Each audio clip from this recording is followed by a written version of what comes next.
Congress party लगातार मुगालते में है। उसे गलतफहमी है कि भाजपा और विशेष तौर पर मोदी ने उसके वोट बैंक में सेंधमारी कर रखी है। इसलिए कांग्रेस मोदी को सबसे बड़ा खलनायक मानती आ रही है और पार्टी का पहला और अंतिम लक्ष्य एक ही है, मोदी को मात देना। पार्टी को लगता है इससे उसका वोट बैंक उसे वापस मिल जाएगा, जबकि वास्तविकता इसके उलट है।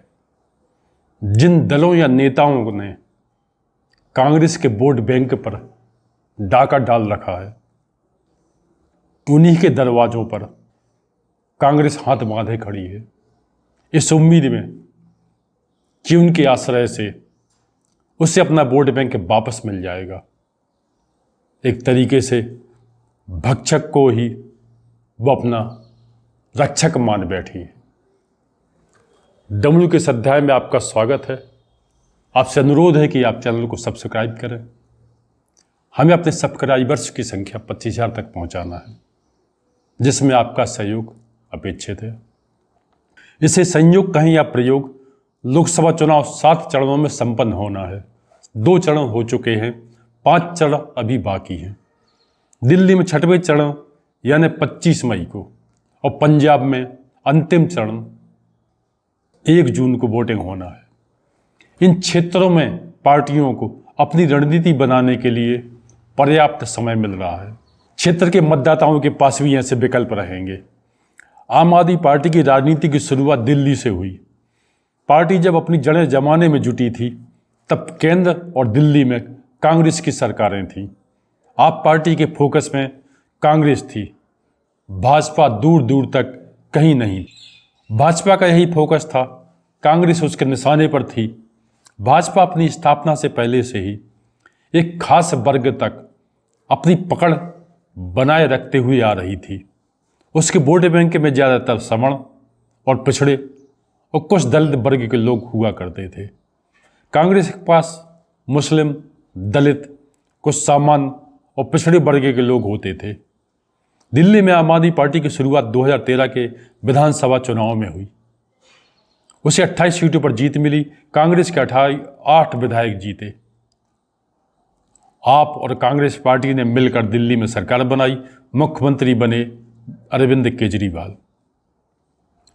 अरविंद केजरीवाल की इससे पहली कसम टूटी। उन्होंने चुनाव में कांग्रेस से समर्थन नहीं लेने की बात कर दी थी। 2014 के लोकसभा चुनाव में भाजपा ने दिल्ली की 7 सीटों पर जीत हासिल की। अरविंद केजरीवाल ने 49 दिन बाद दिल्ली सरकार से इस्तीफा दे दिया और 2015 में दिल्ली विधानसभा के चुनाव हुए। आम आदमी पार्टी के नेताओं और कार्यकर्ताओं ने दिल्ली में घर घर जाकर लोगों से माफ़ी मांगी। कांग्रेस से समर्थन को लेकर सरकार बनाने पर माफ़ी मांगी। लोगों को बताया कि आम आदमी पार्टी अपने जनहित के मुद्दे तभी लागू कर पाएगी जब जनता उन्हें पर्याप्त बहुमत दे। जनता ने 70 में से 67 सीटें आप पार्टी को दे दी। कांग्रेस का सुपड़ा साफ हो गया। दिल्ली की जनता ने कांग्रेस को पूरी तरह से नकार दिया। विधानसभा चुनाव में आप पार्टी ने कांग्रेस के साथ साथ भाजपा के वोट बैंक को भी हजम कर लिया। भाजपा को सिर्फ 3 सीटों पर जीत मिली। 2019 के लोकसभा चुनाव में भाजपा ने फिर से दिल्ली की 7 सीटों पर जीत हासिल की और उसे अपना वोट बैंक वापस मिल गया। 2020 के विधानसभा चुनाव में आप पार्टी को फिर से 62 सीटें मिल गईं। भाजपा को 8 सीटें मिली। कांग्रेस परिदृश्य से पूरी तरह से गायब रही। 2024 के लोकसभा चुनाव में आपके साथ कांग्रेस का गठबंधन हुआ है। गठबंधन के लिए कांग्रेस ज़्यादा लालायत रही। दिल्ली की 7 में से 4 पर और आप दिल्ली की 7 सीटों में से 4 सीटों पर आम आदमी पार्टी और 3 सीटों पर कांग्रेस चुनाव लड़ेगी। कांग्रेस लंबे समय से अपने नेताओं की सुनने की बजाय दूसरे और बाहरी लोगों की बातें सुनती आ रही है और मान भी रही है। पार्टी ऐसे लोगों की बातों पर निर्भर है जो ना नेता हैं, ना उनके पास नेतृत्व है और ना ही उनका कोई जनाधार है। ऐसा नहीं कि कांग्रेस के धाकड़ नेताओं का टोटा रहा। एक से एक नेता पार्टी में रहे हैं। बहुत कुछ अभी भी कांग्रेस पार्टी में बचे हुए हैं। लेकिन नेतृत्व और इन नेताओं की संवादहीनता ने आपसी दूरियां बहुत ज़्यादा बढ़ा दी हैं। दिल्ली के नेताओं ने कांग्रेस नेतृत्व को जमीनी सच्चाइयों से कई बार रूबरू कराने की कोशिश की, पर पार्टी ने इसका ध्यान ही नहीं दिया। ताज़ा मामला प्रत्याशियों के चयन को लेकर है।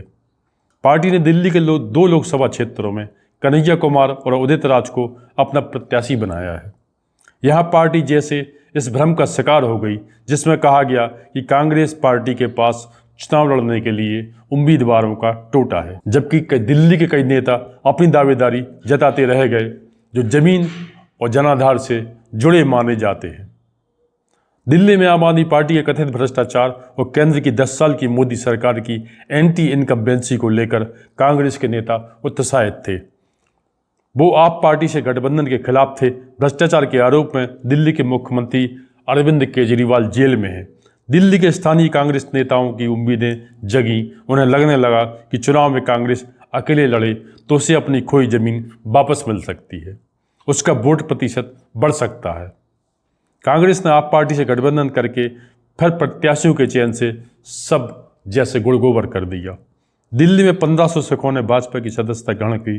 कांग्रेस के दिल्ली प्रदेश अध्यक्ष अरविंद सिंह लवली ने अपने पद से इस्तीफा दे दिया। इन सब का असर दिल्ली के साथ साथ पंजाब के चुनाव में पड़ेगा, ये तय है।